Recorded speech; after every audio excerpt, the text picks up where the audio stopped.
ओम श्री गणेशाय नमः। ओम नमः शिवाय। श्री महापुराण त्रयचत्वारिंशो अध्याय। नरसिंह रूप से हिरण्यकश्यप का वध। व्यास जी बोले, हे सर्वज्ञ, हे सनत कुमार, जब देवताओं से द्रोह करने वाला हिरण्याक्ष मार डाला गया तब उसके जेठे भाई ने क्या किया। हे मुनीश्वर, मुझे इस वृत्तांत को सुनने के लिए महान कौतूहल हो रहा है। हे ब्रह्मपुत्र, मुझे इस चरित्र को सुनाइए। आपको नमस्कार है। ब्रह्मा जी बोले, व्यास के वचन सुनकर सनत कुमार शिव के चरण कमलों का ध्यान करते हुए कहने लगे। सनत कुमार बोले, हे व्यास, 12 रूपधारी विष्णु ने जब हिरण्याक्ष का वध कर दिया तो उसका भाई हिरण्यकश्यप क्रोध एवं शोक से संतप्त हो उठा। उसने विष्णु से बैर करने के निमित्त प्रजाओं को कष्ट देने के लिए निर्दयी असुरों को आज्ञा दी। फिर तो वे असुर अपने स्वामी की आज्ञा श्रोधार्य कर प्रजाओं को नाना प्रकार के कष्ट देने लगे। इस प्रकार जब दुष्ट बुद्धि वाले असुरों ने लोग का उत्पीड़न प्रारंभ किया तब देवता लोग स्वर्ग छोड़कर आलक्षित रूप से पृथ्वी पर विचरण करने लगे। इधर हिरण्यकश्यप भी भाई के मर जाने से उसको तिलांजलि प्रदान कर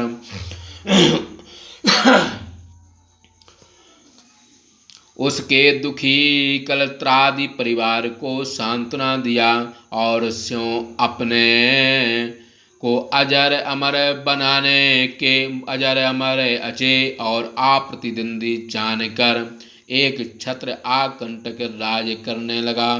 फिर उसने मंदराचल की गुफा में पैर के अंगूठे मात्र से पृथ्वी का स्पर्श कर दोनों भुजाओं को ऊपर उठाकर आकाश की ओर एकटक ऊपर की ओर देखते हुए तप करना प्रारंभ किया।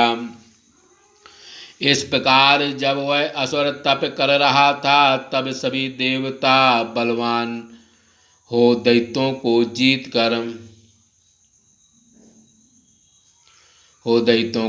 कर अपने अपने अधिकार दैत्यों से छीन लिए। इधर तपस्या करते हुए उस हिरण्यकश्यप के सिर से तपोमय धूम सहित ऐसी अग्नि निकलने लगी जिससे तिरछे ऊपर नीचे तथा चारों ओर के लोक जलने लगे। उसकी तपस्या से घबराए हुए देवगण स्वर्गलोक छोड़कर ब्रह्मलोक में चले गए और वहां जाकर ब्रह्मा जी से सारा वृत्तांत निवेदन किया। हे व्यास, उन सब देवताओं के द्वारा इस प्रकार कहे जाने पर ब्रह्मदेव, भृगु, दक्ष आदि महर्षियों को अपने साथ लेकर हिरण्यकश्यप के आश्रम पर गए। तदंतर अपनी तपस्या से सारे लोगों को संतप्त कर उस दैत्यराज ने वर देने के लिए आए हुए ब्रह्मदेव को देखा। ब्रह्मदेव ने उससे कहा कि जो तेरी इच्छा हो वर मांग ले। विधाता के इस प्रकार मधुर वचन सुनकर महाबुद्धिमान हिरण्यकश्यप कहने लगा। हिरण्यकश्यप बोला, हे पितामह, हे विधाता, शस्त्र अस्त्र पाश वज्र सूखे वृक्ष पहाड़ जल अग्नि आदि के द्वारा शत्रुओं के प्रहार से देव दैत्य मुनि सिद्ध तथा आपके द्वारा रचित सृष्टि के किसी भी जीव से मेरी मृत्यु न हो। आदक क्या कहूँ, स्वर्ग में, पृथ्वी में, ऊपर नीचे आदि स्थानों में तथा रात एवं दिन आदि कालों में भी मेरी मृत्यु न हो। सनत कुमार बोले, उस दैत्य के ऐसे वचन सुन ब्रह्मा ने कहा, हे दैत्येंद्र, मैं तुझ पर प्रसन्न हूँ। मैंने तुम्हें सारे वरदान दे दिए। फिर ब्रह्मा उस पर दयाद्र हो विष्णु का स्मरण करते हुए बोले, हे दैत्येंद्र, अब तपस्या करना छोड़ो क्योंकि तुम्हारा मनोरथ परिपूर्ण हो गया। उठो, 96,000 बरस एक दानों का राज करो। इतना सुनते ही वह दैत्यराज प्रसन्न हो उठा। तदंतर उसने स्वयं ब्रह्मदेव ने त्रिलोकी के राज पर उसका अभिषेक कर दिया। राज पाकर वह त्रिलोकी को नष्ट करने का विचार करने लगा। उसने सारे जगत के यागादि धर्मों को नष्ट कर दिया और प्रमत्त हो देवताओं को भी जीतकर उन्हें अपने बस में कर लिया। इंद्रादि सभी देवता भय से व्याकुल हो पितामह की आज्ञा से क्षीर सागर में जहाँ विष्णु शयन करते हैं वहाँ गए। उन्होंने विष्णु को ही अपना रक्षक जानकर अनेक प्रकार के वचनों से विष्णु की स्तुति की और उन्हें प्रसन्न जानकर अपना सारा दुख निवेदन किया। स्तुति से प्रसन्न विष्णु ने देवताओं के दुख का कारण जान उन्हें नाना प्रकार का वरदान दिया और सैया से सिमट कर अग्नि के समान तेजस्वी उन विष्णु ने अपने अनुरूप नाना प्रकार की वाणियों से उन देवताओं एवं मुनियों को आश्वासन देते हुए बोले, हे देवगणों, तुम लोग प्रसन्न मन होकर अपने अपने धाम को जाओ। मैं उस दैत्येश्वर का अवश्य वध करूँगा। विष्णु के वचन सुन इंद्रादि देवता प्रसन्न हो अपने अपने धाम को चले गए और उस दैत्य को मरा हुआ जाना। विष्णु ने दैत्य को मारने के लिए महाजटायुक्त विकराल तीखे दांत एवं नखों वाले सुंदर नासिका तथा महाविकराल मुखयुक्त नरसिंह का रूप धारण किया, जो करोड़ों सूर्य के समान जाजलमान था। कमलों का ध्यान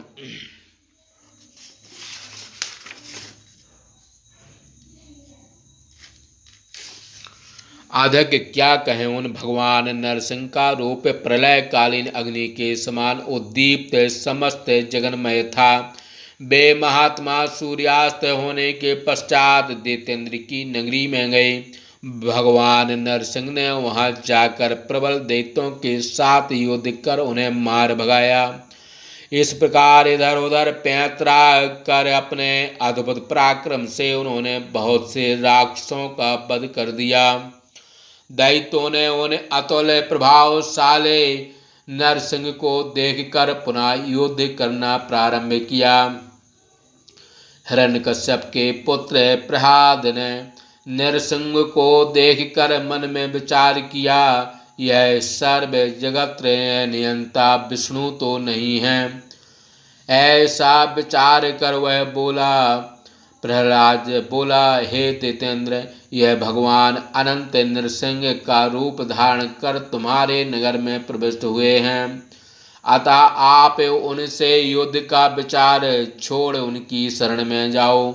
मैं उन्हें विकराल मूर्ति नरसिंह के रूप में देख रहा हूँ। हे दैत्येंद्र, इनसे बढ़कर इस जगत में अन्य योद्धा कोई नहीं है, अतः इनकी प्रार्थना कर तुम राज करो। प्रहलाद की बात सुनकर दुरात्मा हिरण्यकश्यप बोला, हे पुत्र, क्या तुम डर गए हो? पुत्र से इतना कहकर उसने दैत्यों को आज्ञा दी कि हे वीरों, इस तीक्ष्ण भ्रुकुटी वाले विरूप नरसिंह को पकड़ लो। उसकी आज्ञा पाते ही सभी दैत्येंद्र उन नरसिंह को पकड़ने की इच्छा करने लगे, किंतु समीप जाते ही वे इस प्रकार दग्ध हो गए जिस प्रकार अग्नि के समीप जाते ही पतंगे नष्ट हो जाते हैं। उन दैत्यों के नष्ट हो जाने पर स्यों राक्षस राज हिरण्यकश्यप अस्त्र शस्त्र शक्ति रिष्टि पास अंकुश तथा पावकातियों से स्यों संग्राम करने लगा। हे व्यास, इस प्रकार शस्त्र धारण कर गर्जना करे क्रोध पूर्वक युद्ध करते हुए उन दोनों महावीरों को एक ब्रह्म दिन एक कल्प समाप्त हो गया। तदंतर अनेक भुजाओं को धारण कर युद्ध करते हुए उन नरसिंह को देख वह दैत्य पुनः उनसे सहसा भिड़ गया। फिर तो उन दोनों में नाना प्रकार के शस्त्रास्त्रों से अत्यंत दुस्सह युद्ध होने लगा। इस प्रकार युद्ध करते करते जब उस दैत्य के समस्त शस्त्रास्त्र क्षीण हो गए, तब वह शूल लेकर नरसिंह के ऊपर झपट पड़ा। नरसिंह ने अपनी पर्वत के समान बलशाली भुजाओं से उसे पकड़ लिया और भुजाओं के मध्य जानु पर उसे रखकर मर्म भेदी नखांकुरों से उसे विदीर्ण करने लगे, जिससे रक्त भी मिश्रित उसका हथकमल फट गया और वह क्षण मात्र में जीव रहित हो काष्ठ के समान निश्चल हो गया। इस प्रकार देवकंटक उस हिरण्यकश्यप के मर जाने पर अद्भुत वीर्य वाले उन्होंने अत्यंत विनयी प्रहलाद को बुलाकर उसे राज पर अभिषिक्त किया और स्यों आलक्षित हो गए। समस्त पितामहादि देवगण अपना कार्य पूरा देखे कृतज्ञता पूर्वक जिधर विष्णु थे उस दिशा को प्रणाम कर एवं उनकी स्तुति कर अपने अपने स्थानों को चले गए।